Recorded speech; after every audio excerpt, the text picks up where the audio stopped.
ይህች ወጣት ትምህርቷን አቋርጣ ከቤተሰብ እቅፍ ወጥቶ ከሀገር ርቆ መለወጥን ለማሰብ እድሜዋ ገና ለጋ ነበር። ነገር ግን በአካባቢዋ ከኩዮቿ የምትሰማው ነገር ሁሉን እርግፍ አድርጎ አስትቶ በልጅነት የስደት መንገድን አስረገጣት። ከቤተሰብ ጋር ነበር የምኖረው። ከዛ ትምህርቴን እየተማርኩ ነበር እስከ 8 ተምሬያለሁ።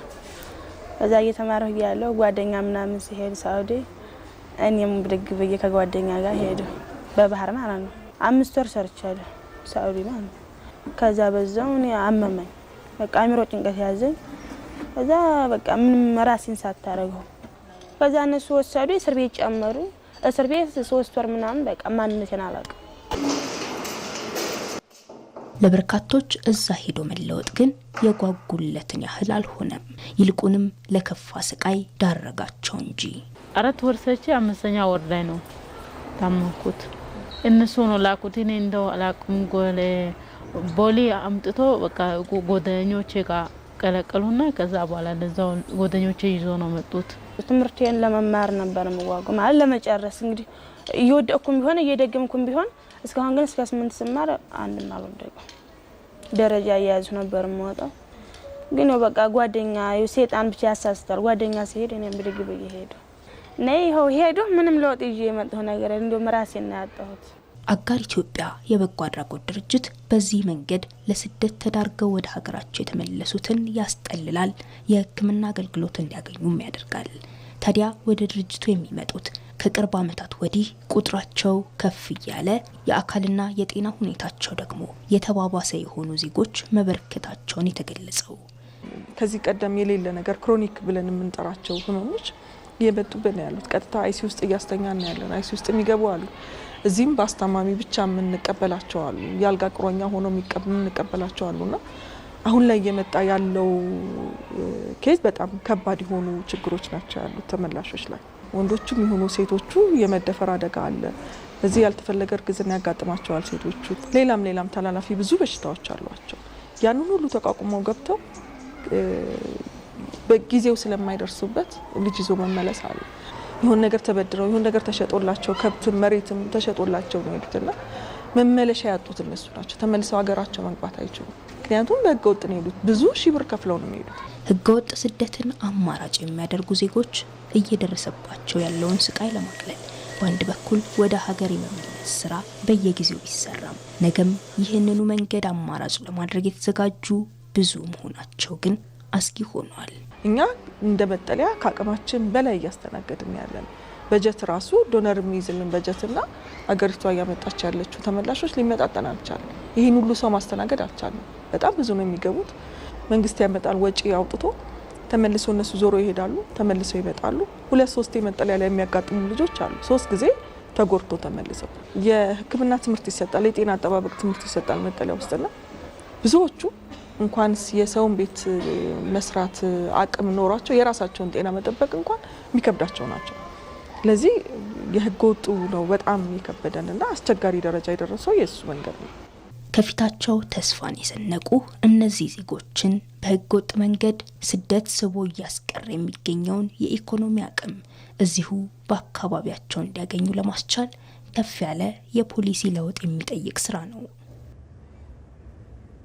ተመልሰናል ተመልካቾቻችን። እንግዲህ በኑሮ ዘይቤ ዛሬ የህገወጥ ስደትን የተመለከተ ጉዳይ በስፋት ወደ እናንተ እያደረስን ነው የምንገኘው። እዚህ ጉዳይ ላይ እንቆያለን። እንግዳ ጋብዘናል። እንግዳችን ወይዘሮ ሄለን ዘገየ ትባላለች። ስደተኞች ላይ ትኩረት አድርጎ የሚሰራው የአጋር ኢትዮጵያ የበጎ አድራጎት ድርጅት ኃላፊ ነች። እንግዲህ የቅዳሜ መልክ እንግዳ ለመሆን እንዲሁም ደግሞ በጉዳይ ላይ ተጨማሪ ሀሳብ ለመስጠት እዚህ ስቱዲዮ ስለተገኘች ከልብ እናመሰግናለን። አመሰግናለሁ። እኔም እንግዳ አርጋችሁ ስለጋበዛችሁኝ በእኔና በአጋር ኢትዮጵያ ስም በጣም አመሰግናለሁ። መልካም። ቀደም ሲል እንግዲህ የተከታተልነውን ዘገባ አይተሽዋል ብለን እናስባለንና እናንተ መጠለያ ውስጥ ያሉ ልጆች እንደሆኑም እየገለጽሽልን ነበረ። እንደው የስደትን አሳሳቢነት እንዴት ትገልጫዋለሽ? ባንቺ በኩል ተመላሾችን ቀድሞ የማግኘትና የማውራት እድሎችንስ እንዴት ነው የምታገኘው? ቀደም ሲል ያሉትንም ልጆች በእናንተ ስር እንደሆኑ እያነሳሽልን ስለነበር እንግዲህ አሁን ላይ የስደት የህገወጥ ስደቱ መንገድ በጣም አስከፊ ደረጃ ደርሷል። ይህ ማለት በየጊዜው እየጨመረ ነው ያለው። በየወቅቱ በጣም እየጨመረ ነው ያለው። መንግስት የሚያስገባቸው ተመላሾች አሉ። አሁን ላይ መንግስት እያስገባ ነው ያለው ከሳውዲ ከተለያዩ አረብ ሀገሮች ህገወጥ ነው ሰነድ የሌላቸውን እስር ቤት ያሉትን እያስገባ ነው ያለው። እዚህ በሳምንት 3 ቀን እንኳን በሚገባው በረራ በጣም ብዙ ሰዎች እየገቡ ነው ያሉ። ከዚህ ውስጥ ተጎጂዎቹ ናቸው አጋር ጋር የሚደርሱት። እድለኞች ናቸው ወደ ሀገራቸው የሚመለሱት። በዛው የሚቀሩ ብዙዎች አሉና ጉዳቱ በጣም በከፍተኛ ደረጃ እየጨመረ ነው ያለው። እንግዲህ ምን አይነት ጉዳቶች ወይም ደግሞ ችግሮች ናቸው እየገጠሟቸው ያሉት? ቀደም ብለሽ እንዳነሳሹ አንቺ በተለይ ከነሱ ጋር የመገናኘቱ የማውራቱ ነገር ስላለ ምን አይነት ችግሮች ይገጥሟቸዋል? በተለይ በስደት በነበሩበት ወቅት በዚያ ምክንያት እየደረሰ ያለው ጉዳትስ እንደ ሀገር ምን አይነት ዋጋ እያስከፈለን ነው ብለሽ ታስቢያለሽ? እኛ እንግዲህ የመጀመሪያዎቹን ተጎጂዎቹን የመጀመሪያ በማገገሚያ ማዕከል የምናገኘው እኛ ነን።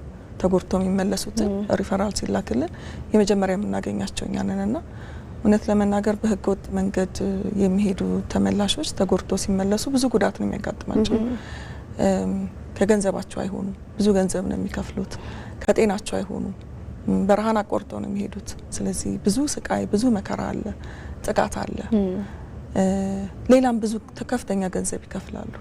ከዚህ ሲነሱ በጣም ትንሽ ገንዘብ ተብሎ በቶሎ እንደሚደርሱ እንደ ቅርብ ሀገር አድርገው ነው የሚወስዱት። ለሴት ልጅ ግን ያ መንገድ ከባድ ነው፣ ለሴቶች ከባድ ነው። ሴቶች ላይ በተፈጥሮ ያለውን ለአደጋ የተጋለጥን ከመሆናችን አንጻር በጣም ከፍተኛ ጉዳት ይደርሳል። ስለዚህ እንደወጡ ነው የሚጀመረው። ከዚህ ሲወጡ በትንሽ ብር ሊወጡ ይችላሉ። ከዛ በኋላ ግን በረሃ ላይ ሲደርሱ የሚጠየቁት ገንዘብ በጣም በከፍተኛ ደረጃ ነው። ብዙ ገንዘብ ይጠየቃሉ። ይህን ገንዘብ እንግዲህ ለመክፈል ቤተሰቦቻቸው ናቸው መስዋዕት የሚያደርጉት። አገር ውስጥም ይሁኑ ውጭ ያሉ ቤተሰቦች እየተደወለላቸው እየተገረፉም ሆነ እየተሰቃዩ ገንዘብ አምጡ ነው የሚባለው። ያ ማለት ብዙ ገንዘብ ነው የሚወጣው። አሁን በቅርብ እንኳን ካጋጠመን ኬዝ አሁን ሰሞኑ እንኳን ከነበረች ልጅ 150 ሺህ ብር ያህል ከፍላለች እዛ ለመድረስ። እንግዲህ ይሄን የከፈለችው ባህሩን ለመሻገር ብቻ ነው። ባህር ከተሻገሩ በኋላ ያለው ደግሞ መንገድ ሌላ ስቃይ ነው። እሱን ከተሻገረች በኋላ ሰው ቤት ለመግባት ሰርቼ ከፍላለሁ በሚለው ነው የተስማማቸው ከደላላው ጋርና በዚህ ተስማምታ ሰው ቤት ከገባች በኋላ ግን 5 ወር ያህል ሰርታለች። መንገድ ላይ በነበራት እንግልት፣ መንገድ ላይ በነበረባት ጥቃት በደረሰባት እርጉዝ ነበረች፣ ነፍሰ ጡር ነበረች። ስለዚህ እዛ ላይ ገብታ የሰራችውን 5 ወር አሰሪዋ ለደላላው ነበር የምትከፍለው። ምክንያቱም ሰርቼ ከፍላለሁ ብላ ነው የገባችውና 5 ወር ሙሉ ለደላላው ሲከፈል ቆየ። እቺ ልጅ ወለጃዋ ደረሰ፣ አስወጣቻት። ሰነድ አልባ ነች፣ እስር ቤት ገባች፣ እስር ቤት ወለደች። እኛ ጋር ስትመጣ አራስ ልጅ ይዛ ነው የመጣችው። ይሄ ማለት ብዙ ጉዳት ነው። ጊዜዋን አሳልፋለች፣ ጤናዋን አታለች።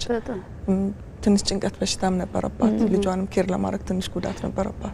ይሄን ሁሉ ነገር አሳልፈው ነው የሚደርሱትና በብዙ መንገድ ተጎጂዎች ናቸው። እንደ ሀገርስ እንግዲህ የሚፈጥረው ማህበራዊ ቀውስ ይኖራል።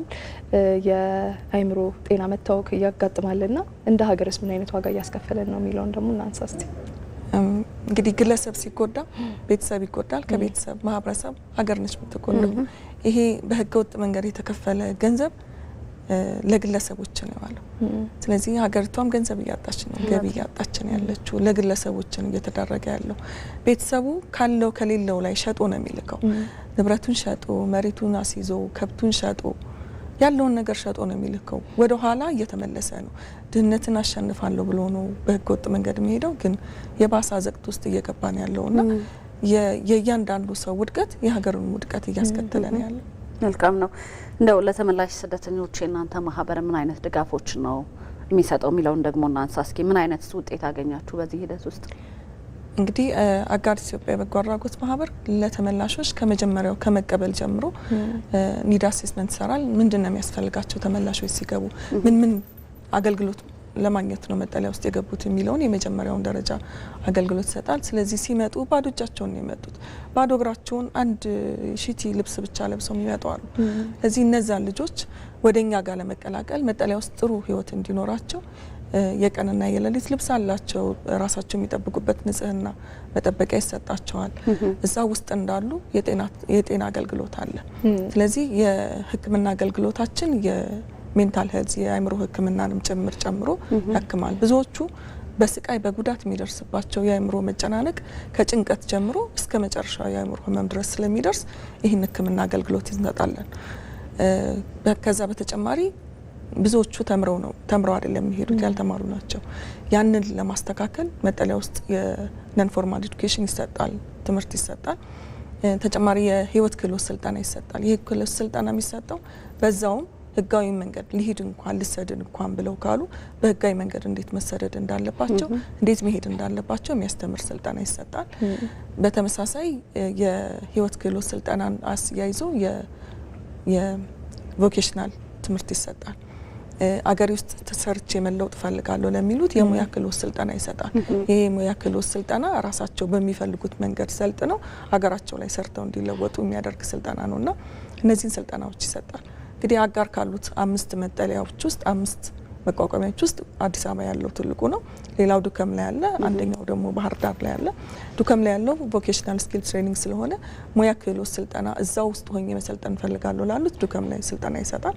ከዛ ውጪ ሌሎቹን እዚሁ አዲስ አበባ ላይ ላሉት የሙያ ክህሎት ስልጠና እንሰጣለን። ከዚህ የተነሳ ያገኘነው ውጤት ልጆቻችን ላይ ነው እኛ ውጤታችን የምናየው። ስለዚህ ልጆቻችን ብዙ ደረጃ ይደረሱ አሉ። የራሳቸውን ንግድ የከፈቱ ልጆች አሉ። የራሳቸውን ቢዝነስ የሰሩ ልጆች አሉ። ተቀጥረው የሚሰሩ አሉ።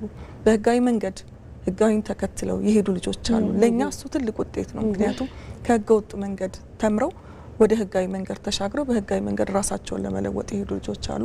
ለኛ እሱ ውጤት ነው። ከዛም አልፎ ተርፎ የራሳቸውን የበጎ አድራጎት ማህበር የከፈቱ አሉ።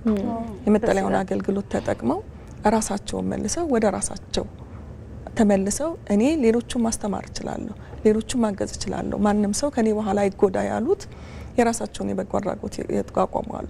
ከአንድም 3 ስራ አስኪያጅ ሆነው ራሳቸው መስርተው በጎ አድራጎት ያቋቋማሉና እነዚህ ለኛ ውጤቶች ናቸው። ይሄ ቁስል በእኛ ይብቃ፣ ይሄ ጉዳት በእኛ ይብቃ ብለው ራሳችን በራሳችን እናስተምር ብለው የትምህርቱን የአዌርነሱን ስራ እየሰሩ ያሉት በራሳቸው ሲሆን በጣም ደስ ይላልና ብዙ ለውጥ እያመጣን ያለ ነው።